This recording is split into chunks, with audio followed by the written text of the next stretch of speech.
Well, we're having a go at Job, amazingly, on this week on Where Black Cats Walk. Arnott, Rowan and Elliot say we are there for the taking, no heart. And Job is miles off the pace, as he has been for weeks. Controversial, but is it true? So what's up with Job?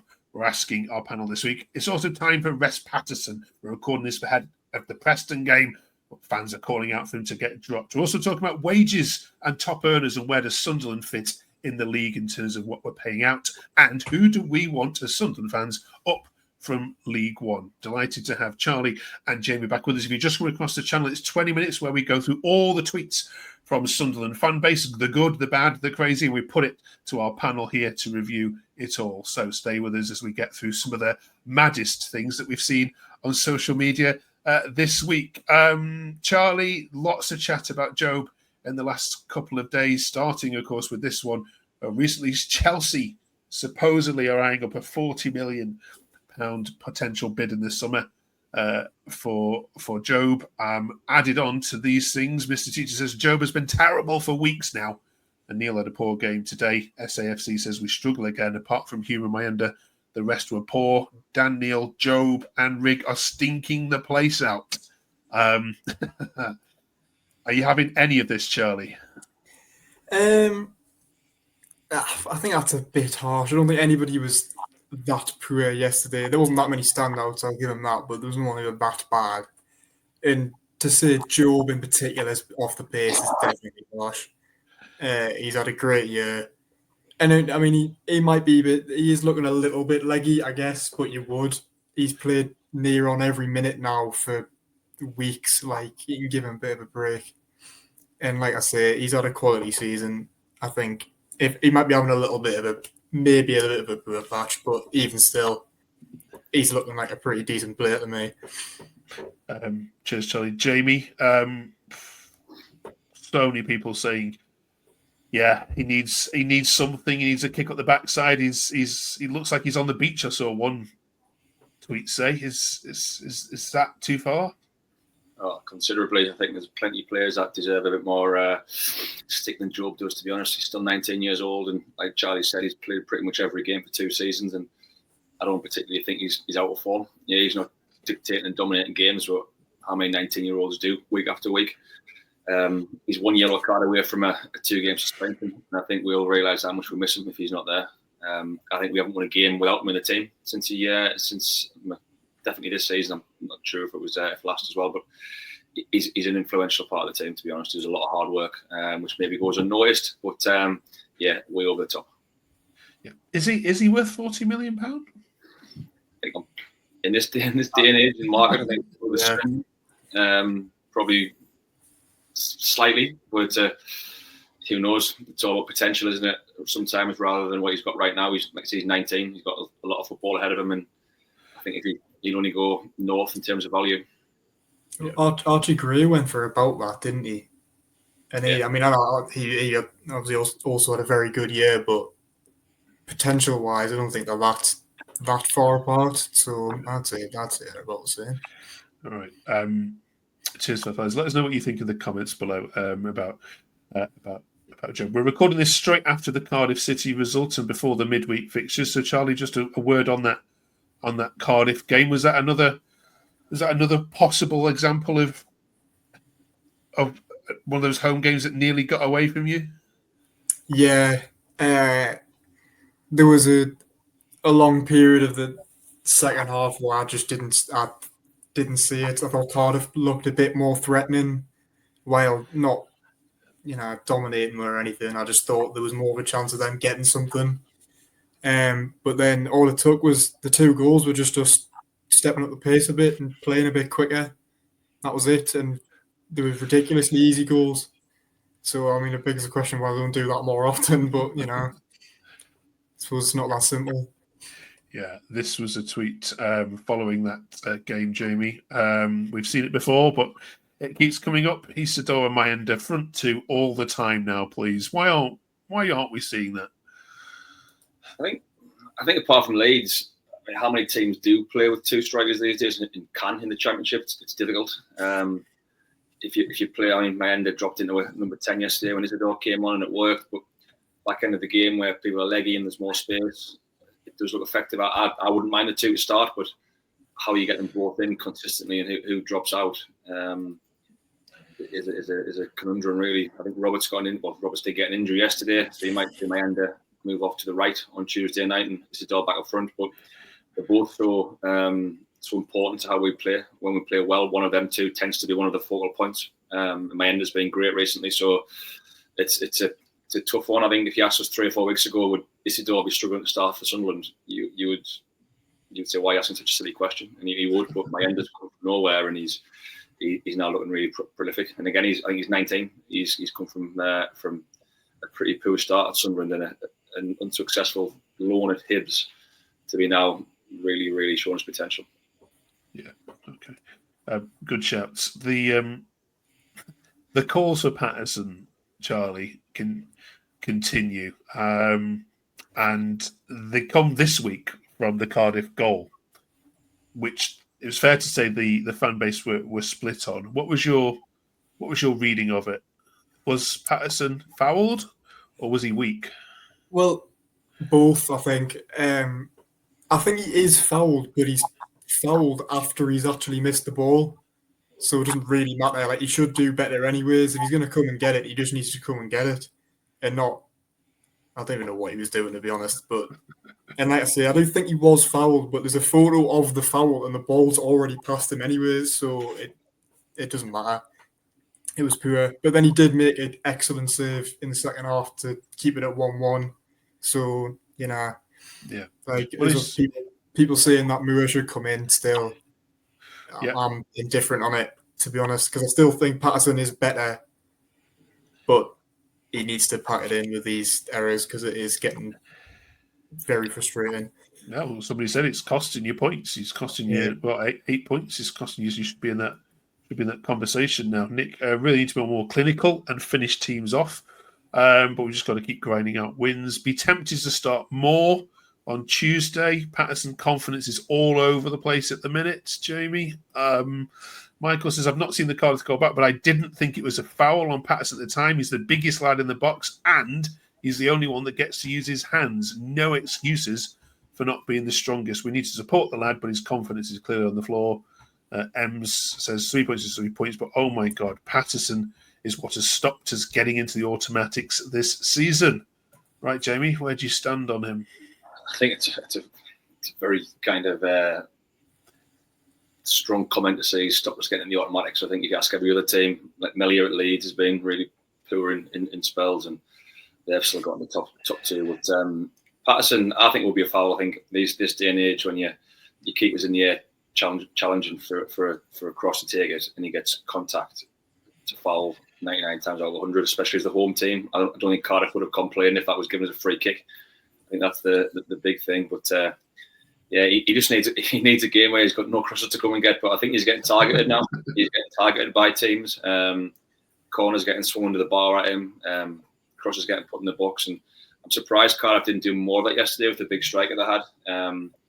They could have used that threat a lot more. I think, and we would have been a bit more under the cosh. But like Charlie said, Paterson's made one big save, and that hasn't really been mentioned. It's all the negative rather than the positive, which is, I know it's easy to do. It kind of gets more comments and more clicks, etc. But he made a great save to keep us at 1-1, which was massive in terms of the result. Yeah, I think his shot stopping has never been in question, has it? It's more his commanding of the box. There were a few sticking up for him, by the way. This one from Android. Paterson was fouled for the goal. It's not his fault. And Lee says, I'm effing sick of repeating this. Paterson's League One or below standard, nowhere near this standard. So the fan base is divided, continues. So it continues to be. But you wouldn't start more, would you, Jamie, yourself against Preston?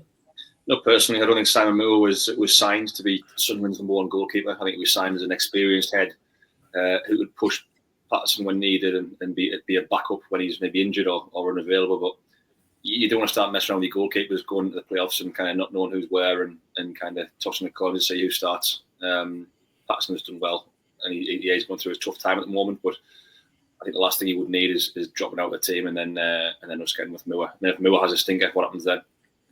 Yeah, that's true. Leeds lost today to Portsmouth at the time of this recording. So Charlie, does that mean anything for Sunderland at all? Does it mean that you've got a tiny squeak of automatics still? Well, I mean, there's always a chance. I mean, I'm not looking at them, but if we keep on picking up 3 points, then there's not really much else we can do. So we just need to keep on trying to grind out results.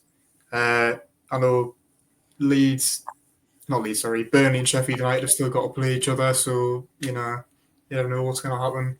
If we just keep on winning, then I might start thinking about it in a couple of weeks. I don't know yet. I haven't decided, to be honest. Okay. But this weekend, though, we get a little preview, Jamie, of what is more than likely going to be the playoff final, given how things are going. And that Coventry City, who are on fire under Lampard, is where you head to. Next in the reverse fixture, you were 2-0 up and threw it away to draw 2-2. How do you see this one going? I don't think any Sunderland fans confident when you go to Coventry. We've just had a nightmare of a spell down there, but they're conceding goals at the moment. Coventry, the Coventry years gone by were solid. They were tough to score past. They were led by McFadden, who played centre half, and they never looked like conceding goals. Whereas under Lampard at the moment, they're winning games 3-2, drawing 2-2. There's goals at each end. And yesterday, 2 up, almost chucked it away against Stoke until the injury time winner. So we'll go there. We should be relaxed, really. We should go and have a go. They need to win more than us. So it might leave space in behind. But if we win Tuesday night, get another 3 points on the board and go to Coventry with confidence, then I'm not scared of going to Coventry, but I'm not saying we're going to go there and win. But so it hasn't been a happy hunting ground over the years. Yeah. Cheers for that, fellas. Let us know what you think. And so your score predictions. Also this week we're talking about wages. There's been a graphic which I'm sure most of you have seen on social media, which has been widely shared by Salary Sport. But it's placed the wages for each club, what they're spending this year, in some sort of order. When you look at this, Charlie, and see that you guys are not even in the top half of the Championship in terms of spends, does that just highlight just how good a job that everyone, including the manager and the board, are doing at Sunderland? yeah, I'd say so. I suppose there's just kind of 2 ways of looking at it, isn't there? You can look at it in that way, or you can look at it in the way of if they push the button a bit more, would be up there. But I personally love the way they run things at the minute. I'm a big fan of it. I mean, it needs patience, but we're seeing that with Mienda this year and Mundell even, or who came in more kind of lesser known and probably cheaper, which is fine, and are now doing a very good job. You look at Borough near the top of that list, who've been chucking money at like the Whittakers and he's been pretty poor for them since he joined. Norwich as well. I watched them the other night and thought they were pretty average, to be honest.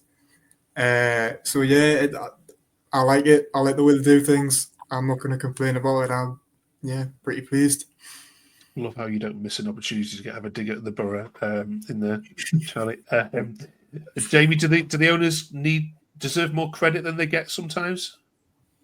Yeah, I think as a fan, you want to see people coming in on big money, and big money tends to mean big quality, but it's not always the case. I think, as you can see, the average age of the team, a lot of the players playing for us are probably on the first or the second kind of contract in professional football. So maybe we've got them at a good point, and then maybe the third and fourth contract is where they're going to be demanding more money. So getting them to re-sign a contract might be the issue with when the agents are demanding more money. Your Riggs, your Dan Nails, your Dennis Serkins, the likes of them who are not far off needing the renewal. That's when the big test will come. Will they give them the money that they wanted to stay, or will we have to say, off you go, you're out of our budget?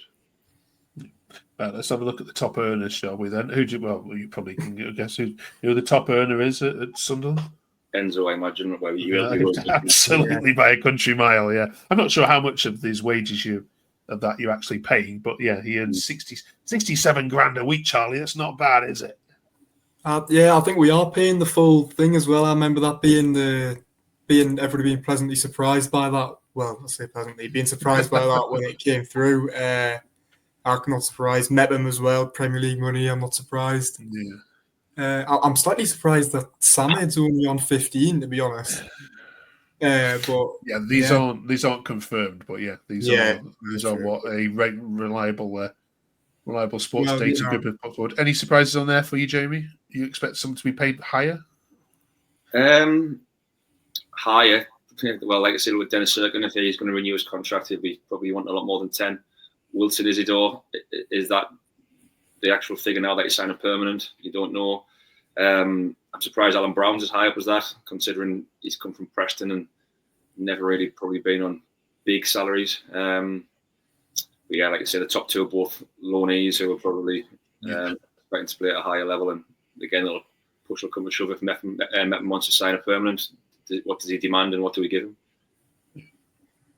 But in terms of if we look down the Leeds and the Burnley list, every single one of their top 10 players is on at least $1 million a year, which pales in comparison, doesn't it? That's how much Pervader's on, according to Sheffield Wednesday fans. To be fair, I don't know. Madness, absolute madness. Right, thanks for that. Last one this week. Then we're obviously getting to the business end of the season, so we're asking all our clubs which League One club would you love to see come up. Now you might have no preference, of course, here, but let's have a look at it anyway. So we reckon there's 8 teams in it. Just outside it. Jamie, given that we're hoping Sunderland won't be playing any of these because you'll be in the Prem, but who would you like to see come up? Given that you've got some old buddies down there. Well, Birmingham are up. Birmingham are definitely up. I think no one likes Wrexham. We didn't get on too well with Wickham in the League once. We had bad memories of Wickham. Charlton, playoff final. I've got bad memories there. Bolton, when they beat us 6-0. Bad memories there. I would probably say Stockport with the time they spent in the National League. They kind of had a bit of resurgence. They're coming back. So yeah, get them back to the Championship and get them competing again. But apart from that, yeah. Charlie? Yeah, all the same feelings. I mean that Bolton trip. There was the season before at Bolton when we drew 1-1. I actually found it worse than the 6-0 because I went to both.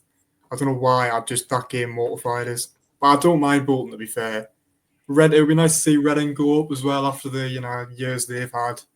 I'm going to say Wickham though because of Dodds, because I felt he was dealt a bit of a bad hand last year. So I mean, I did have a little look at some of their fans after the game yesterday, and they're not particularly pleased with them. But I quite like to go with them. I like to see them do well. He got beat, did he? No, I think they drew 1-1, but yeah, it was a lot of it was a bit like our fans, a lot of sitting back talk from last year was kind of similar. So yeah. Right, thank you very much for that. And thank you very much, of course, for joining us. Good luck, of course, this week. We'll be here in 7 days' time to review it all. Do drop us a subscribe and like if you haven't yet done so already. Good chat, you fellas. See you in 7 days.